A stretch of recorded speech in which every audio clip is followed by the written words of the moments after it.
So this sealing module is the crowning jewel of the resurfacing project, because now you can go ahead and extend the life of it by applying this sealer. And we'll go down through the video again, as we have through all the other module segments, as to the materials that you're going to be using.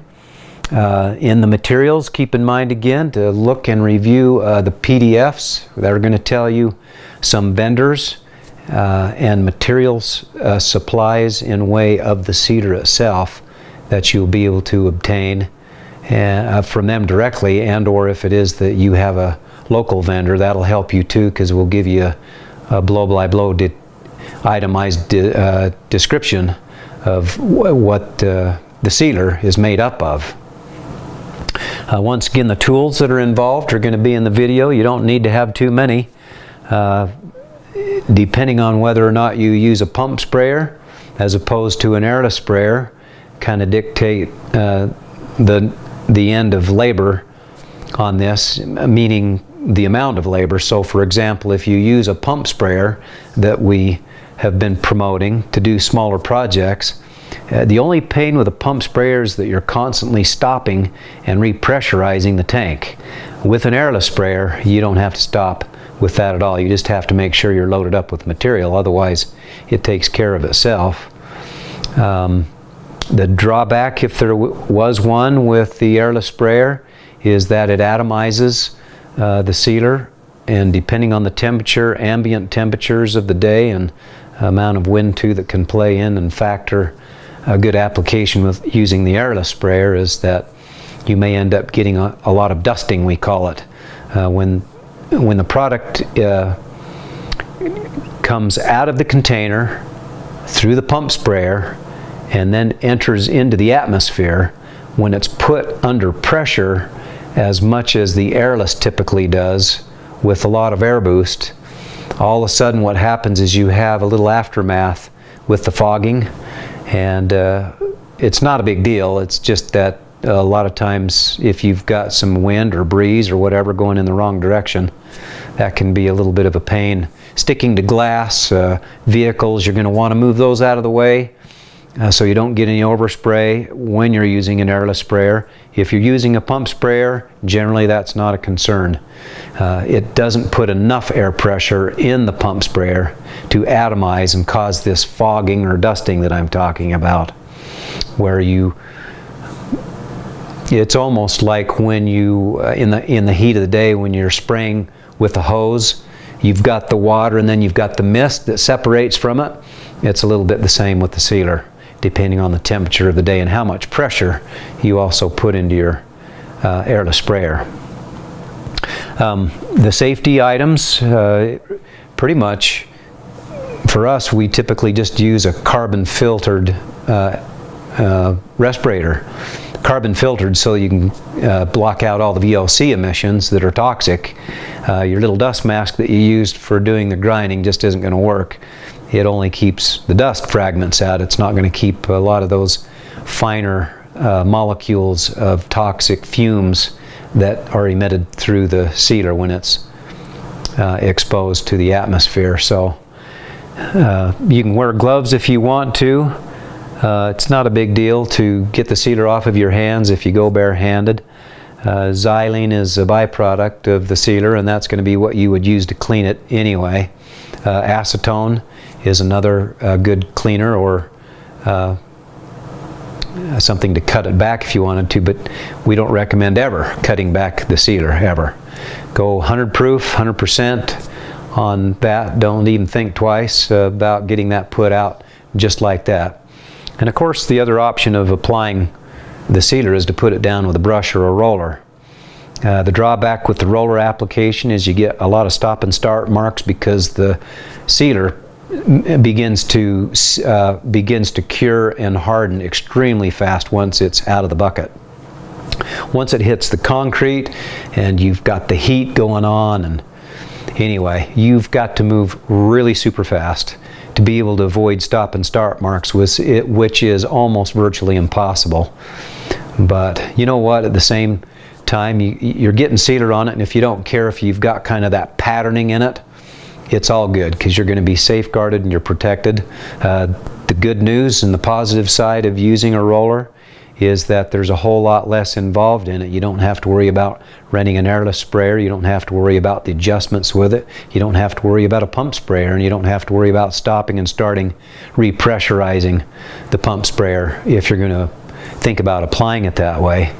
In fact, typically you can take a 9-inch roller cover on the end of your 6-foot pole. You can dip it right into the pail of your sealer and then just let it kind of drip dry, and then you can take and put it into your area and spread it out just super fast until you feel like you've got good consistency, and you can do it that way. Suit yourself, whichever method you feel like you'd like to. Brushing it's a little bit slower. I have tried brushing it, but only in real super small areas and tight spots. Otherwise, brushing it will just be a bad experience for you. So rolling it slower than doing it with sprayers, but at the same time you've got a lot less moving parts to work with. Technically you really don't even need to wear the carbon-filled mask when you're putting it down with a roller, because the emissions, the VOC emissions, aren't transferred into the atmosphere and concentrated quite as heavily when you apply it with a pump sprayer or an airless sprayer. So if you kind of follow what I mean there. So let's go ahead and go through all the details again in the video module of this last segment. And oh my goodness, Dunsky, right? You put this sealer down, you put 2 coats down, and you're golden, folks.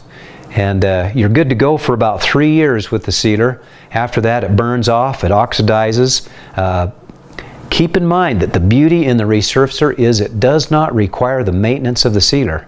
It's only an added bonus if you do the sealer, because it extends the life, the wear, it reduces a lot of the tire marks that you'd normally get without the sealer.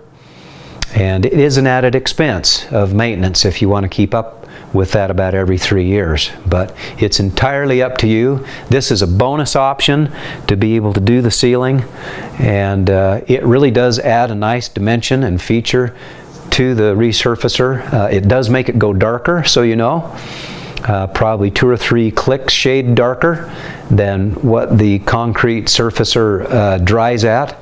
And also keep in mind that over a period of years and time and weathering and sunlight exposure, that in spite of the sealer, the concrete color disposition fades. So typically it will reduce down to a lighter shade color of gray than what you see it as it is brand new. When it's brand new, it almost looks green. And it stays that way after you seal it for quite some time, quite a few months, until you get lots of rain and weather and sunlight exposure for it to lighten up. But don't freak out. If it looks like it's too dark for you and it's too green, it is going to lighten up for you. Excuse me.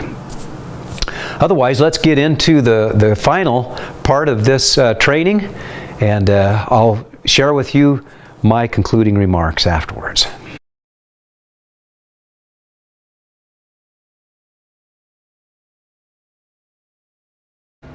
So let's get to it here. Let's show you the equipment that's involved in spraying down sealer on your newly completed resurfaced surface. We've got an airless sprayer, we've got a funnel, we've got a 5-gallon can of material, and we're getting it primed, ready to put down. Always wear a respirator like we're getting together here before the product is sprayed down. And you see we have a tarp down here for any spills or overspray, and you can see here by Larissa's demonstration of aerobics and to the music of Cher, you've got to have a little fun in the mix, right? If you're going to work, have a good time and do it with the spirit Give it to us now. that Larissa demonstrates here. And just for what it's worth, look for her and her brother Zach on American Ninja Warrior. This is the airless sprayer that we use. It's an older 190 Graco airless pump sprayer, and you can use just about any pump sprayer that's an airless like this. We prefer using the airless for all of our coatings just simply because it's faster, more uniform, more consistent, and also for anything that is stamped, got some impressions, or has any kind of a design in it. The sealer gets down into all the cracks and the crannies and crevices, whereas rolling it down, brushing it down is just too difficult to get everywhere. We prefer to use a tip like this on the sprayer. The 621 is a preferable tip because it gives us at least a 12-inch spray fan at 12 inches away from the surface. If you pull it further away from the surface, 16, 18 inches say, then your fan spreads out a little bit further, and we like that because it's more controllable. When you're spraying down sealers, in most cases they're going to be solvent-based, which means they'll emit VOC emissions, which means it's toxic, flammable, nasty, hazardous. So you want a carbon-filled respirator like this to block out all those toxins so you have a healthy environment you're working in. Always wear rubber gloves, solvent-resistant rubber gloves, I might add. Otherwise, the solvent itself will dissolve most other latex products. This is what you'll be working with to clean up afterwards. You can use either the acetone or the xylene. Either one of them are flammable and toxic and nasty and hazardous, and be very careful not to get it in your eyes or on your skin. But it's the only way to clean up after you've done spraying. A funnel is a handy extra tool to have to be able to control all of your fluids into a tight space, orifice or a hole, whatever it is. That is always good to have on hand. This is the 3-gallon pump sprayer that we prefer to use if you're going to put the product down by hand. Just keep in mind that it's a little bit more arduous because you've got to stop and pressurize your canister as you go, whereas the airless sprayer is obviously airless. You don't have to keep pumping it, and it's powered. So this works out fine if you've got small areas to seal. These remaining segments for the next few minutes are just to help you see the methodology and the approach, techniques, and how it is that the sealer is applied through an airless sprayer, and how it's a lot easier to have somebody help manage the hoses besides just one single individual putting the application down by themselves, so they don't have to struggle with trying to manage the hose. It's good to have somebody else follow along with them, like you can see demonstrated with myself here and Larissa. So we're working in tandem here. The project's big enough that we have two systems operating and applying the product. But just watch closely how they're applying this, and you can see that the wand is about a 16-inch wand extension on the end of the gun, so that it makes it so you can control your spray a little better. It's a little easier on your body too, because you're not having to bend over quite so far. Unlike a painter where you can just be your vertical, these are horizontal surfaces that make it a little bit simpler to have this extension piece put on there. So, but just observe how they're applying this, and we'll get into a little bit of how, if it is that you decide you want to roll it down, then at least we'll demonstrate a little bit how that works as well coming up.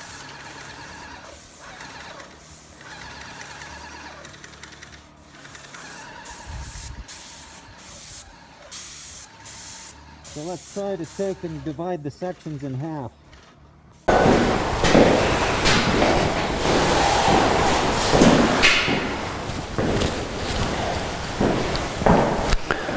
So we use these solvent-resistant core roller covers. These are half-inch nap roller covers for putting down the urethane and the sealer. Got a 9-inch here, and then we've got the 18-inch ones here.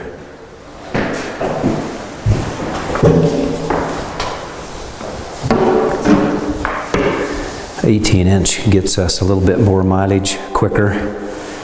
Each of them have the 1/2-inch nap. We just demonstrate how you can apply this quickly, and that is by just pouring it out into a windrow. As you can see in the background there, it's a little bit hard to see past Zach right there, but you can see that we just pour it out, and then quickly both applicators will get their 18-inch rollers and spread it out quickly.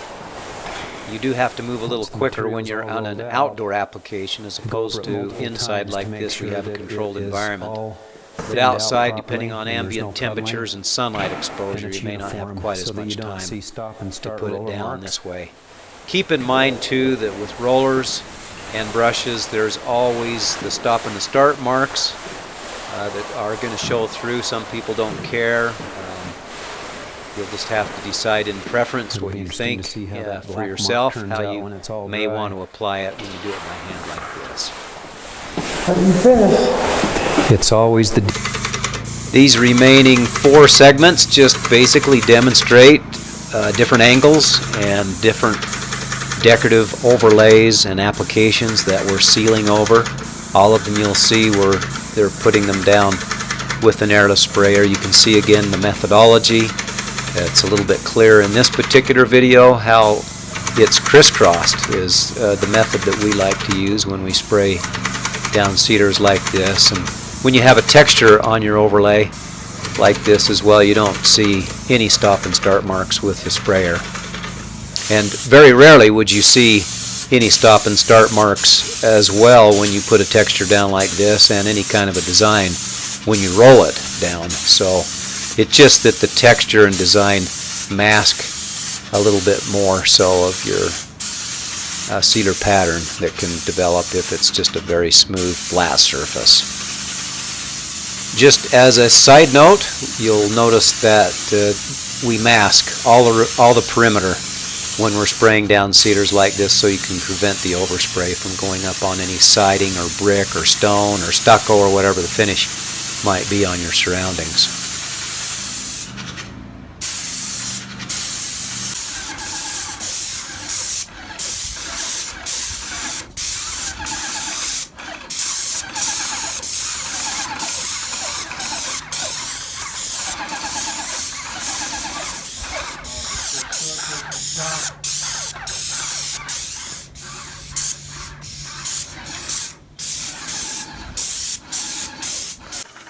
These final segments just demonstrate how you could put color in your sealer.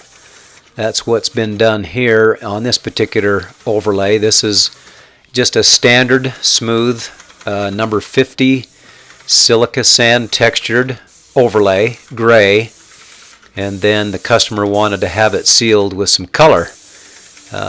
In this case here, they wanted to try to market their home to sell it, and they wanted it to blend really well with the landscape of their home and their surroundings. So you can put color packs inside your sealers, and as long as you keep it agitated, as a lot of times some of these colors will separate. For consistency, you have to keep agitating the bucket that your sealer and your color are combined in.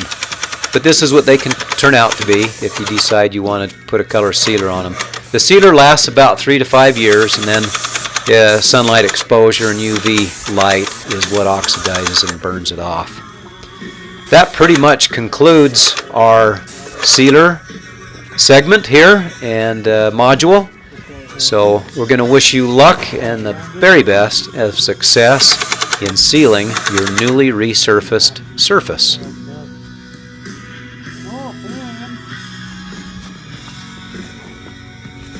So that's pretty easy, right? That's pretty straightforward and simple. You decide how you want to approach applying the sealer, and enjoy doing that. Have a good time. Once again, watch your weather, watch that sprinkling system, watch for the wind, watch for leaves. There's a few of these side effects that can take place, as you can well imagine. It would be like painting the exterior of your house. You got to just look out for a lot of the same things that can come in to play with Mother Nature. But this concludes these segments of training, And I will give you my concluding remarks now. And enjoy applying that sealer, and stand back and you can just look that project over that you just did by yourself, or if you had your wife or your kids or your neighbor or friend or family assist with you, and take a picture of it with you guys standing in front of it and send it over to concretedesignsystems.com, and would love to post that on our blog. We'll see you again here in just a moment with the concluding remarks by myself.